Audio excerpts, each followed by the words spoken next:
Hey everybody, it's Kara CrossFit Brindle. Welcome back to the channel. Two familiar faces. We have Jen and Liliana with us. Hi, ladies.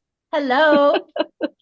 So I asked them to come on for a couple of reasons. One, these two wonderful people were part of my beta readers of my children's books. Like they know exactly why we're talking about this topic. It's so important to talk about estrangement in families. But also, it came to my attention that parents are asking questions like, how do I redirect my kid when they think this is somehow their fault that their family is going through estrangement? So, whether we're talking grandparent or sibling or parent, I know that kids they tend to be wired to think, oh, I have some sort of ownership in this. So, I wanted to talk to two experts who worked with families and youth because I don't work with youth right now. So, thank you both for being here. I appreciate you both. Yeah, no problem. Happy to be here. Yeah. So even as I say that phrase of this is my fault, what shows up for both of you when it comes to like how would you start the conversation with the parents or redirect kid? I'm sure you have thoughts here. You want to start, Liliana? You look I like was like, do you we? have some well-formed thoughts. You're looking up already. Go ahead. No, I think it's very normal. Think about the way that all of us grew up with either taking responsibility for either our behavior, everyone's behavior. So when we grew up in a system, in a family, and then something happens, we tend to think like we did something wrong. So Right. that's a very natural thing to happen.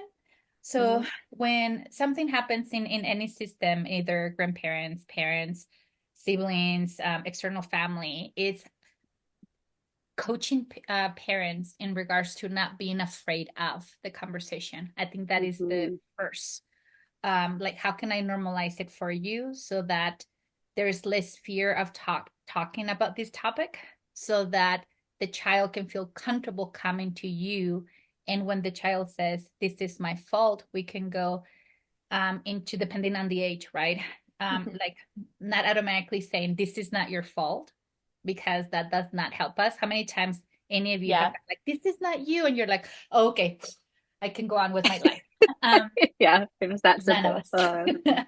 So then it's actually coaching parents here in regards to how do we have this conversation of being curious. Like, tell Mm-hmm. me more. What makes you believe that is your fault? That doesn't mean that we're agreeing with the child. That just hmm means that let's be curious, so that we find words to reassure the child that it has nothing to do with them. I feel like it actually opens up more conversation, like gets them sharing more when you ask it that way. Yeah. What do you think, Jen? It does. No, you're right. And I mean, at their core, children are generally little people pleasers. Yeah. Like most kids do not, despite how we might feel as parents or caregivers sometimes, they are not here just to make our lives difficult or just try to annoy us. Like they genuinely want to make us happy for the most part. So, I think that, like Liliana said, opening this conversation, and it's also a good just a general conversation about shared responsibilities. Mm-hmm. Yes, our actions have consequences. Other people's actions also have some consequences. And sometimes it, doesn't feel safe to be around people. And what does that actually mean? Physically safe, emotionally safe. It's usually what we're talking about there. Um, Mm-hmm. but I mean, I think it also helps to give children this language that they're going to then be able to apply in other areas of their life too. And, to hopefully, because the whole point of talking about this with our kids is to try to kind of break a cycle, right?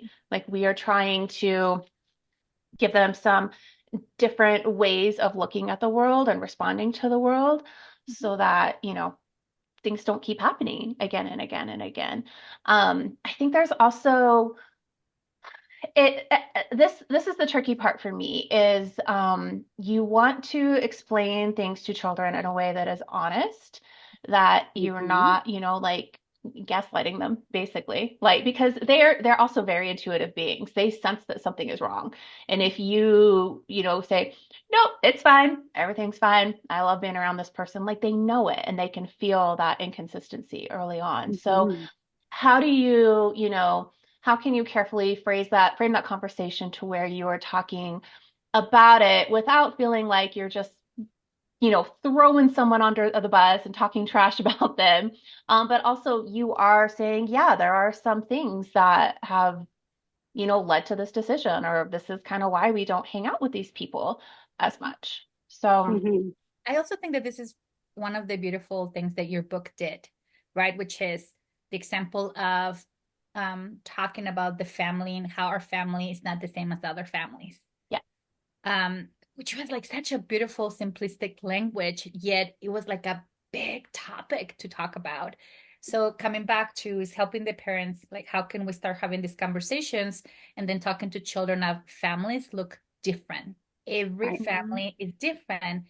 And just because we have, different homes and different relationship with families, some that we talk to. I love that Jen was talking about I don't feel emotionally safe. I don't feel physically safe, or there was a rupture. Yeah.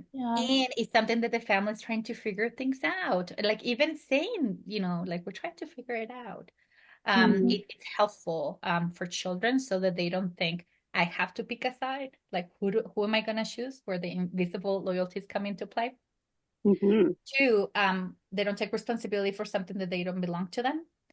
Yeah. Um, and then three, right, again, families look different. hmm You're right. And the responsibility piece, I think, is huge because it's also, this is not your fault. You did nothing.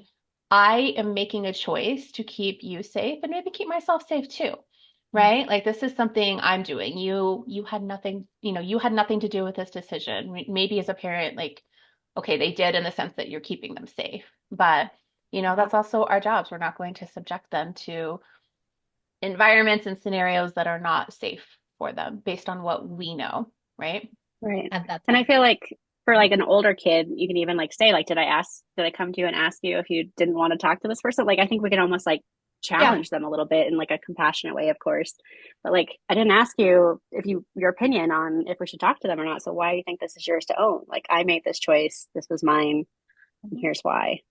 hmm hmm And I think part of that, right? I keep talking about this is the first time that we have so many generations coexisting for the first time. So we come from older generations believing that no matter what we had in our family, we all have to talk to each other and get along and pretend. Mm-hmm. Yeah. And now we're going to, with this new generation, we're going through like, actually, we don't. If this person is not safe, hmm physically, emotionally, we don't have to. We can take time to explore what is it that I need, what is it this that I can love them from far away. What is the relationship that I want to have, and this is my choice. Until I figure things out, things may change, but for now, this is the decision, right? So that's a lot of big words for someone who's very tiny.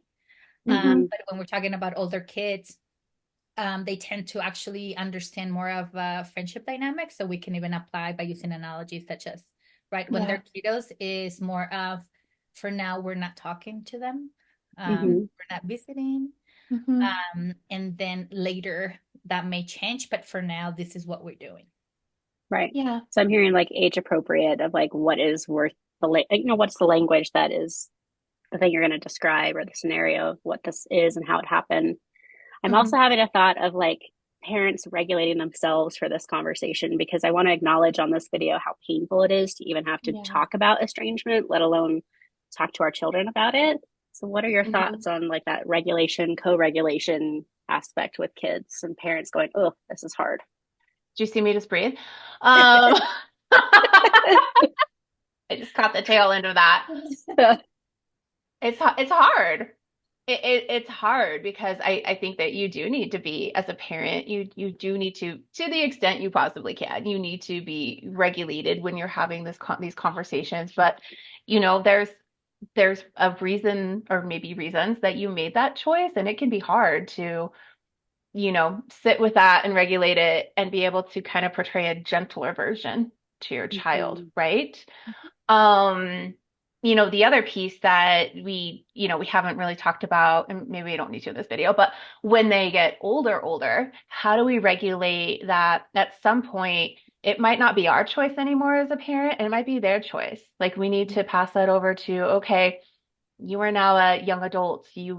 you can choose to engage in this relationship if you want to, you know? So at some Mm-hmm. point you, like, I think that's another piece of the estrangement part is that you have to, know at some point you have to kind of let go of that, I guess. Like you take some autonomy away while they're younger to give them opportunities to have it later, right?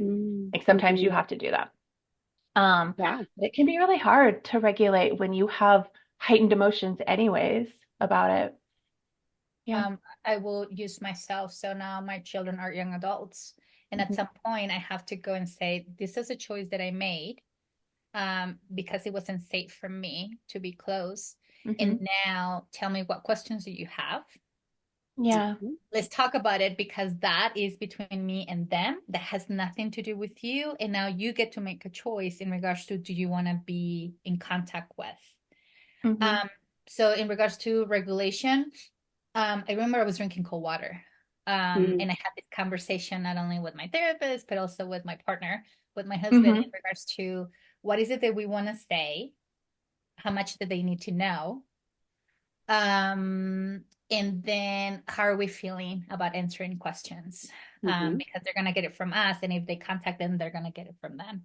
So how comfortable are we with the questions that'll come our way, in regards to the decisions that they have to make? Mm-hmm. So even Yeah. that was hard, because fears come up unconsciously, like, take my side. But then Hmm. the reality was like, no, you get to make your choice, because now you get to choose, and I need to trust you and model what will that look like. One, to put boundaries. Two, Hmm. how do you ask questions? And then how do we have an open communication between us? And I think most of us who are parents, doesn't matter if it's younger or older, we didn't have that template growing up. Mm-hmm. No, no, there were just a lot of secrets, right? Yes. Yeah. But you brought up a really good point. If you are making this decision with somebody else, it's really important that you and your partner, the other caregiver, or whoever this is, sit down and have that conversation, even if it's just about language. What kind of language are we using? Because that can Mm-hmm. be really, really confusing for a child, really of any age too. If, they're getting information from one person that is different from that of another person, because then it does set up the dynamic of, okay, well, who do I go to if I want to know the truth? Like, who can I Mm-hmm. actually trust to tell me the truth in this situation, even though you as a parent might not be Mhm. filling in all the details? Again, age appropriateness. So, Yeah. yeah. I mean, I feel like this is so validating to the book because I actually put some of these similar tips in the back of the book of like, Mhm. breathe, Jen, where you're like, I just took a breath, or Yeah. age appropriate language, or co Yeah. regulation, like all of that. So this is very affirming to me as an author, but also I think to our audience, because this whole video is preparation, right? Like people can watch this and say, okay, now I'm thinking ahead. What would I say if my child walked up to me tomorrow and asked, why don't we talk to grandma?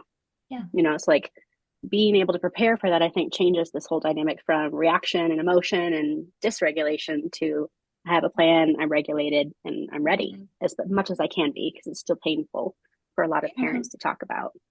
So Yeah. I guess the other tip will be like, hopefully you have a therapist, family therapist, or a therapist that you can chat with, or have a friend. And when I say have a friend who's not gonna add wood to the fire, not the Mm, one who's gonna agree with you and like, don't, and tell him this, Yeah. but the Yeah. friend that is gonna help you create scenarios of what are the possibilities of questions, what will happen if, like, just to help you with all those scenarios that, because you're in it, it might be hard to see. mm, Um, and Yeah. then even that friend can help you model co-regulation as things come up surface. What are you noticing? How does it feel having this conversation? Yeah.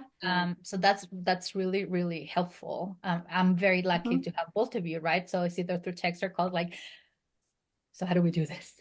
Right. But And the power of practicing that script too. If it's yeah. something that I practice it because, here's a trick. Our minds don't always know if we've already done it, or if we've thought about it. This is why, when, oh, I thought I answered that text, I did in my mind. So if you can, and this is actually like there's a whole EMDR protocol about this, but if you can kind of rehearse it in your head, your mind starts getting more comfortable with it. And mhm, it's like, okay, well, I've had this conversation before. Here's kind of how I can do it. So you have some kind of a template. other than, well, I don't know, I guess we'll just deal with that when it comes up, you know? Yeah. You don't know Yeah. where that might come up too. You might be in a super regulated spot when that comes up, and you might be like in the middle of the grocery store when that comes up. You don't know, right? Yeah. So, Yeah, yeah. that's like the nature of kids. And I heard that too, like role play or like with a friend, practice what you'd say, Hmm. see how it lands. There is something so powerful about hearing our own voice say it out loud versus like write it. Yeah. But I think Yeah. both of those are options, like write out what would I say, or practice with a trusted friend or therapist, what would I say? And so it Mhm. feels even less charged the more we say it out loud too. Yeah. Yeah. That's That's exactly it. awesome. Yeah. So obviously there's lots of thoughts here. I appreciate both of you because I know that you're like in the thick of it with families and with youth right now. So this is like very helpful. Where can people find both of you when it comes to, getting this kind of support if that's something you offer? I was like, here, um, Video, this. video. I think that we can send you the website so that you can link it in. If you're looking for therapy in regards to either coaching you or doing processing, you can always reach out to me. The agency is called Healing Relationships Counseling Services. Jen, do you want to say your agency's name? Um, so there's a couple, I guess. I mean, so for me, like, my website is jennifershivey.com. So I mean, sometimes I don't know that parents necessarily need full-blown therapy. They might just need to, like, maybe it's more like a consultation. They just need to hash this out, get some tips, like make sure they're on the right track. I would say for that, yeah, that's probably just like a one or two consulting kind of thing.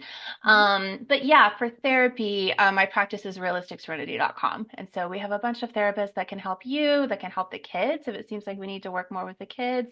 And then we also have someone who really just kind of specializes in parent coaching.